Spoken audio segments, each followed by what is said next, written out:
फिर जान लई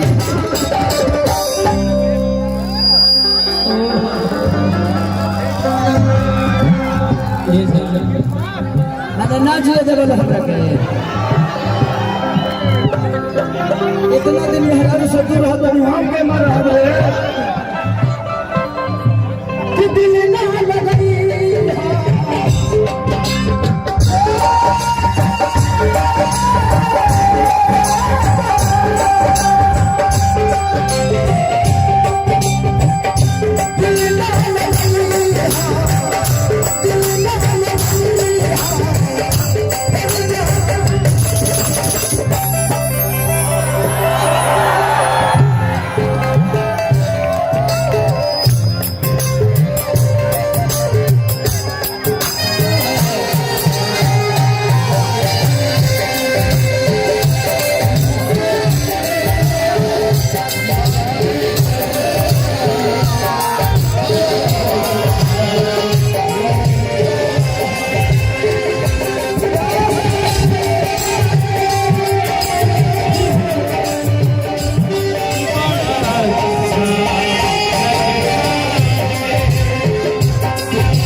सत्संग दिया तो मैंने सिया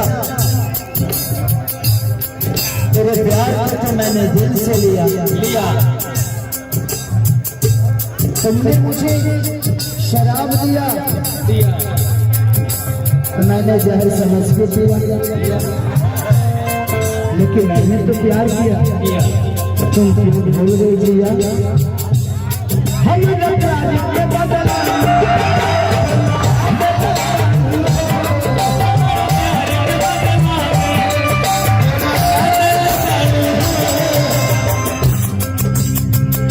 मुझे प्यार करती है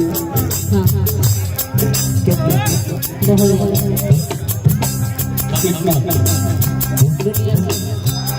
हमेशा करोगी हमेशा करोगी मैं भी करूँगा करवाओगी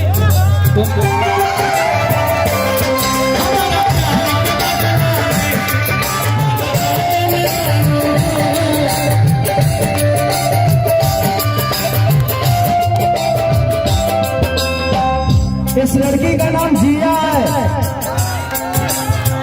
और इसका नाम आज खेसारी ने लिया है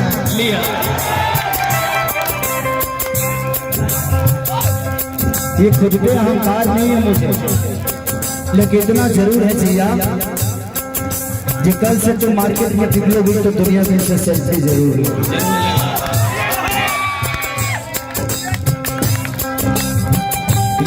ये काम छपरा में हुआ है क्योंकि आज तुझे खेसारी ने छुआ है और ये मेरी दुआ है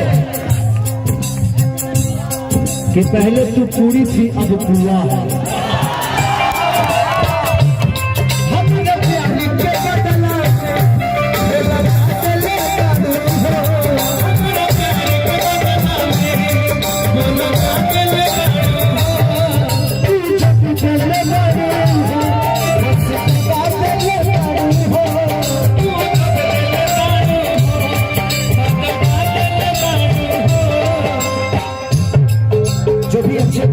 बेटे मैं कोशिश करता हूँ कि उन्हें एक अच्छी प्लेटफॉर्म मिले।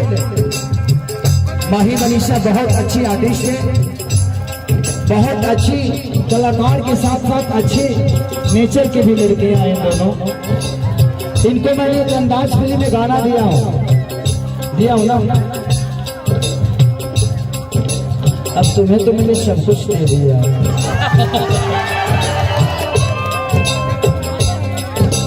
कि तू जब दिल बड़ी हो बस जगह दिल बड़ी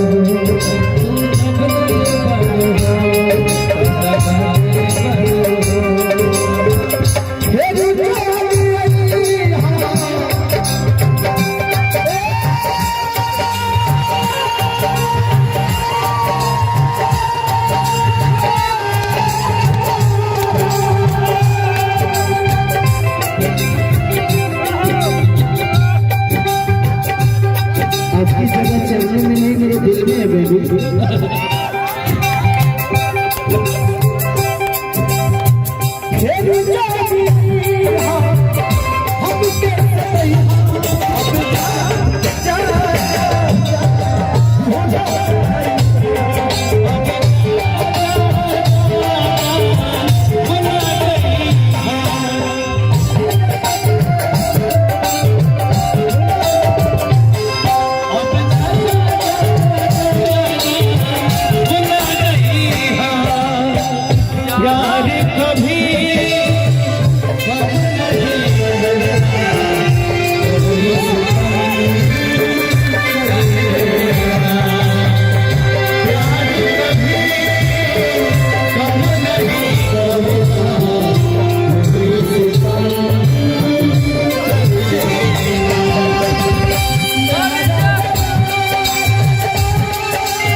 हमारा क्या कहना चल रहा है? अच्छा, वो कोरस गाने वाला है, आने वाला भविष्य छपरा का शान बनने वाला है। और छपरा नहीं, पूरे भोजपुरी का शान बनेगा एक दिन। मेरे से बड़ा है वो अलग है उम्र में, बाकी जगह तो कहाँ पर होना पता था। तुम कहाँ हो नहीं ये मायने नहीं रखता बाबू, तू मेरा भाई है ये मायने रखता है। 2000 के नोटों का देखे हम लोग छपरा में देखे तो कौन होंगे।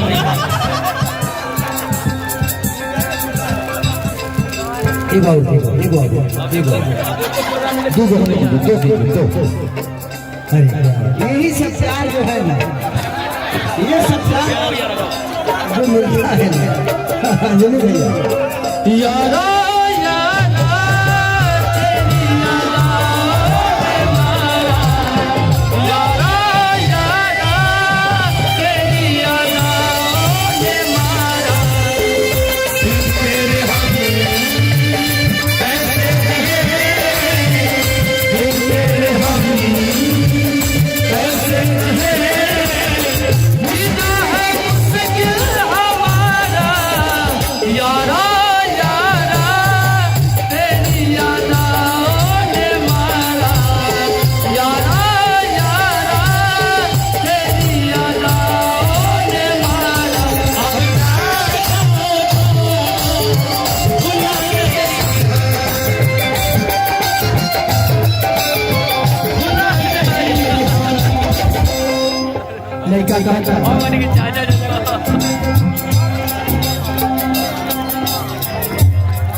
अच्छा जी हमें लोग एक बार पैसा देवे चलो बता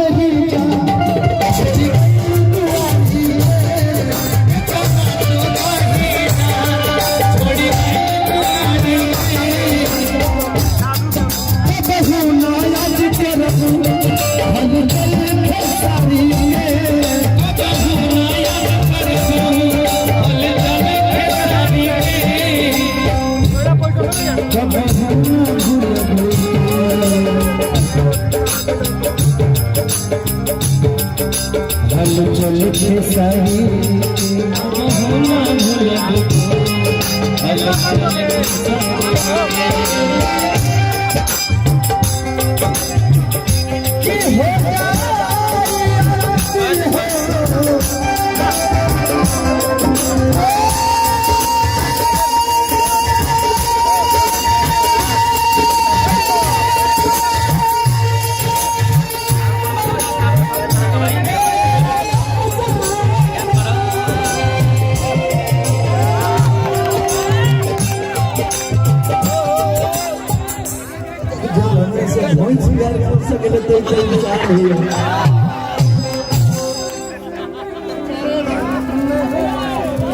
जब हम कुछ न रहे तो हमारे भैंस हमरा पीछे पीछे भागो तो चर्चित तो फंसा